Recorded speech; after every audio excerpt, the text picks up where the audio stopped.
რელიგიური ადამიანზე საშინელი ადამიანი არ არის თუ ის ორგულია, იმიტომ რომ მას ქრისტეს ზულს, ეგრე ქრისტე რელიგიურმა ადამიანებმა მოკლეს.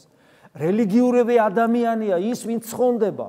რელიგიურია ის, ვინც ყველაზე საშინელია ქრისტეს მკვლელია. ანუ რელიგიური ადამიანი შეიძლება იყოს ყველაზე საშინელი, რომელიც ქრისტეს შეიძულებს და მოკლავს და რელიგიური ადამიანია ის, ვინც სასუფეველში დამკვიდრდება.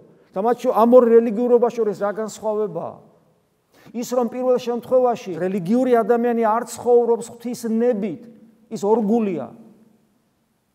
ხოლო რელიგიური ადამიანი, რომელიც ღვთისნებით ცხოვრობს, მას შეუძლია ქრისტეს სიტყვაში ღმერთი დაინახოს, ამას თავად ქრისტე გვასწავლის იგივე იოანეს სახარებაში.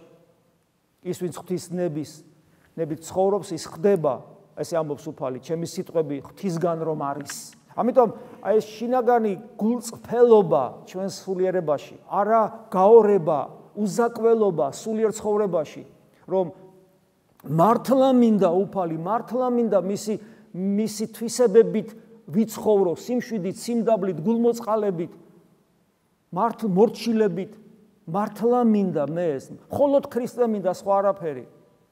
მართლა მინდა საკუთარ სიამაყეს საბოლოო ჯამში ხაზი გადაუსვა, მართლა მინდა მე ეს, მართლა.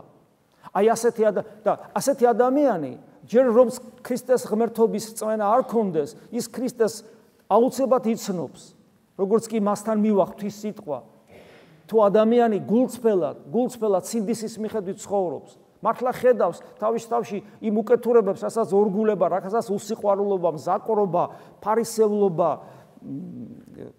ეგოიზმი, ანგარება, შური, უსიყვარულობა, რასაც ეს ყველაფერი ხო ცუდია, ყველა ადამიანმა ეს ხო იცის, რომ ცუდია. ყველა მიცის, ურწმუნომ, ათეისტმა, სხვა რელიგიის წარმომადგენელმა, ყველა მიცის, რაც ჩამოთვალ, ეს რომ ცუდია. არ შეიძლება ადამიანზე ცუდი ფიქრი, არ შეიძლება ადამიანზე აუგის თქმა, ზურგს უკან. ეს ყველამ ვიცით, მაგრამ ჩვენ სამწუხაროდ მაინც ასე ვიქცევით. და როცა ადამიანმა იცის რა არის სწორე, სინდისის შესაბამისად და ცდილობს სინდისის შესაბამისად იცხოვროს, ასეთი ადამიანი ურწმუნოს კი ღვთისნების აღსრულებელია. და მე ასეთი ადამიანის წინაშე რომ ღვთის სიტყვა ღმერთი გამოჩნდება, განკაცებული, ანუ ღვთის სიტყვას გაიგებს, სახარებას აიკითხავს, ვიღაცა რაღაცას ეტყვის, იმ წამსვე ხდება, რომ იესო ქრისტე ღმერთია. ამიტომ დიახაც, ესე იგი, ჩვენ თუ გვინდა რომ მე ნათანაელთან ერთად როგორც აღიარებს, შენ ხარ ძე ღვთისა, შენ ხარ მეუფე ისრაელისა, თუ ჩვენ გვინდა რომ ქრისტე ვიცნოთ და დავინახოთ, მის სიტყვა გავიგოთ, აუცილებელია რომ ჩვენში არ იყოს მზაკრობა.